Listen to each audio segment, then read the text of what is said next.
मोक्षमार्गस्य नेतारं भेत्तारं कर्मभूभृतां ज्ञातारं विश्वतत्त्वानां वन्दे तद्गुणलब्धये।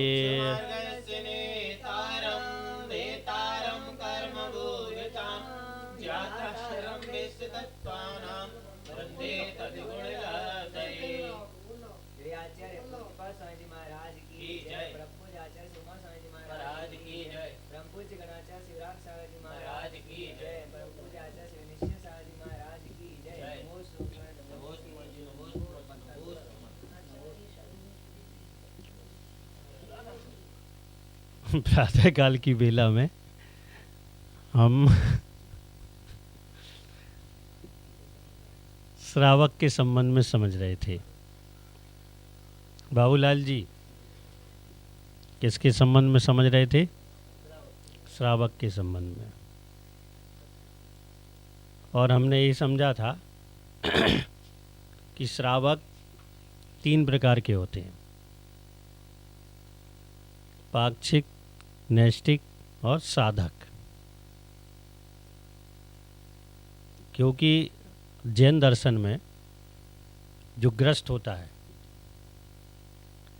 उसका घर, परिवार, बच्चे, व्यापार, ये सारी चीज़ें उसके पास होती हैं। क्योंकि उसे गृहस्थ जीवन का निर्वाह करना और गृहस्थ जीवन का निर्वाह करना है, तो अब घर में रहकर वह धर्म ध्यान कैसे करे? एक रास्ता दिया है, एक मार्ग दिया हुआ है। क्योंकि ये तो सब जानते हैं कि गृहस्थी जो है पाप का खजाना होती है। जैसे धन दौलत का खजाना होता है, वैसे ही पाप का भी खजाना होता है।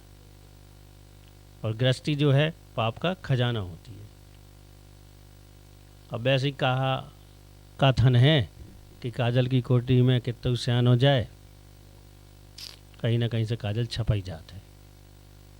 ऐसी गृहस्थी में भी कितना बचने की कोशिश करें तब भी कुछ ना कुछ तो होता है। तो आचार्य कहते हैं कि कुछ ना कुछ तो होने दो, लेकिन संपूर्ण रूप से ना हो पाए।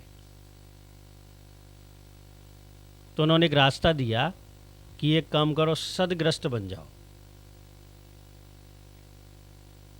जो घर में रहना चाहते हैं तो घर में रहकर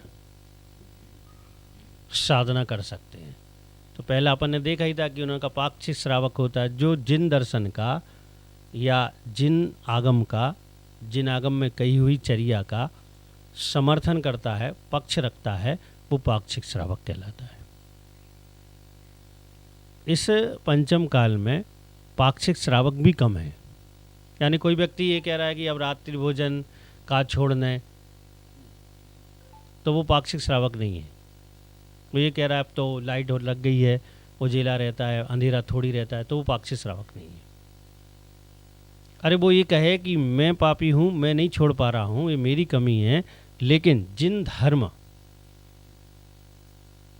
जो ये बातें कह रहा है ये पूरी सही हैं, सत्य हैं, इन्हीं से लाभ है और इन्हीं से ही मोक्ष मार्ग प्रशस्त हो सकता है, तो ये क्या हो गया? पक्ष रखना हो गया, समर्थन हो गया। इसलिए जो श्रावक कुछ नहीं कर पा रहे हैं, मान लो नहीं भी छोड़ पा रहे हैं, तो उन्हें कभी भी ऐसा नहीं कहना चाहिए कि अब क्या है, पंचम काल है, अब वैज्ञानिक युग है, अब तो लाइटें जलने लग गई हैं, अब ये होने लग गया। वो तो ऐसा वो कह रहा है तो इसका मतलब पाक्षिक श्रावक भी नहीं है, सीधा सीधा मिथ्या दृष्टि जीव है वो, ऐसा समझ लेना चाहिए। तो कम से कम पक्ष तो रख ही सकते हैं। पक्ष रखने में कोई बात भी नहीं है। अविरत सम्यक दृष्टि जीव जब जिनागम का पक्ष रखता है तो आचार्य महाराज से पाक्षिक श्रावक कहते हैं। अब हम कर रहे थे नैष्ठिक श्रावक की बात, तो हमने पहली प्रतिमा समझी थी। तो पहली प्रतिमा में स्पष्ट देख लिया था कि सम्यक दर्शन के साथ 12 व्रतों को धारण करना, यानी दूसरी प्रतिमा को भी लेना, क्योंकि बिना सम्यक दर्शन के व्रत नहीं होते। व्रत जो होते हैं वो सम्यक दर्शन के साथ ही होते हैं। तो सम्यक दर्शन की अतिरिक्त विशुद्धि के साथ यानी विशिष्ट विशुद्धि के साथ जो 12 व्रतों को धारण करने वाला होता है वो देशव्रती होता है, यानी पहली और दूसरी प्रतिमा का धारी होता है। हमने भी समझा था कि दूसरी प्रतिमा क्या है। 12 व्रत, 5 अणुव्रत, 3 गुणव्रत, 4 शिक्षा व्रत। तो सबसे पहले हम अणुव्रतों को समझ लेते हैं। 5 अणुव्रत। पहला अहिंसा अणुव्रत। संसार में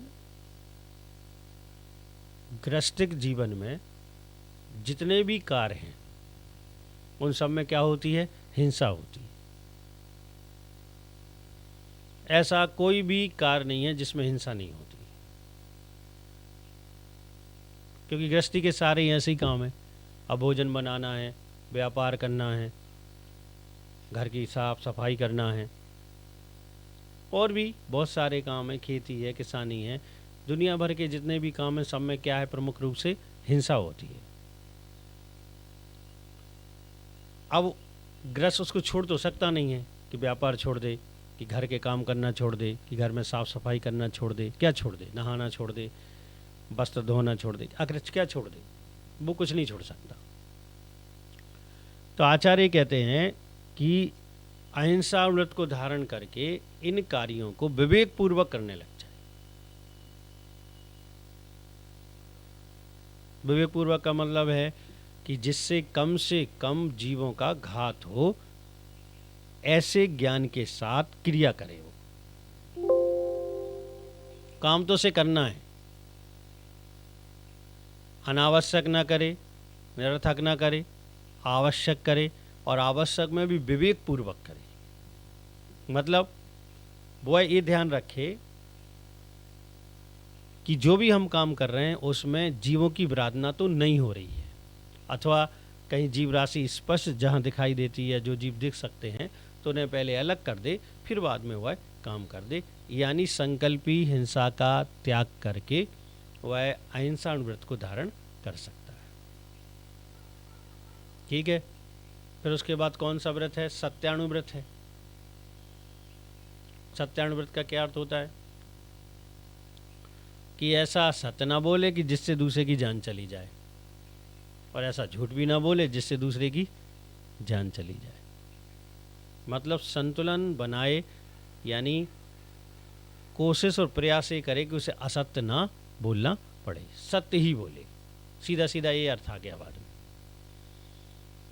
किसी भी कार्य को बताने के लिए, किसी भी भय से, डर से, हास आदि के द्वारा, और भी बहुत से कारण दिए हैं, वह असत्य का त्याग कर दे। ठीक है, व्यवहार बिगड़ जाएगा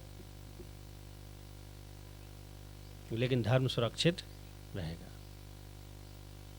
अब कभी कभी क्या होता है कि हमें भ्रांति भी, सत्य में भी भ्रांति होती है। कछु कछु नज़र आ जात, और जो कभी नज़र आऊ, जब हम कछु कछु सोचत हैं, हमारा दिमाग खराब होते ना, तो सत्य भी असत्य नजर आते और असत्य भी सत्य नजर आ जाते। तो उस समय सारे बातों को विवेक लगाते हुए, और अगर हमें उस संबंध में जानकारी अधूरी है, आदि है, तो बोल दें कि आधी अधूरी जानकारी है, अथवा नहीं है तो स्पष्ट कह दें कि मुझे संबंध में जानकारी नहीं है। मेरी नाक थोड़ी छोटी होती है। संक्लेश, क्रोध, मान, माया, लोभ, असत्य बोलने में जो कारण है वो क्रोध भी एक कारण है, हास आदि भी उसमें कारण है। ये संक्लेश कहलाते हैं। इनके द्वारा भी ऐसी स्थिति बनती है कि वो व्यक्ति असत्य बोल देता है। जिनागम तो ये कहता है कि ये चीज़ें नहीं करो, करो तो विवेक पूर्वक करो, और कोशिश प्रयास अनुवृत्ति का 100% ये होना चाहिए कि वह असत्य भाषण ना करे। ऐसा होता है, जैसे मान लो कोई ने कछु कही, अपन ने कछु बोल दी, और बाद में कोई ने कही तुमने ऐसी कही, हो सकता हम भूल गए हों, हो सकता नहीं भूले हों, तो हम फटाक से कहते हमने ऐसी नहीं कही। अगर नहीं भूले हैं तो कह दो कही है, और भूल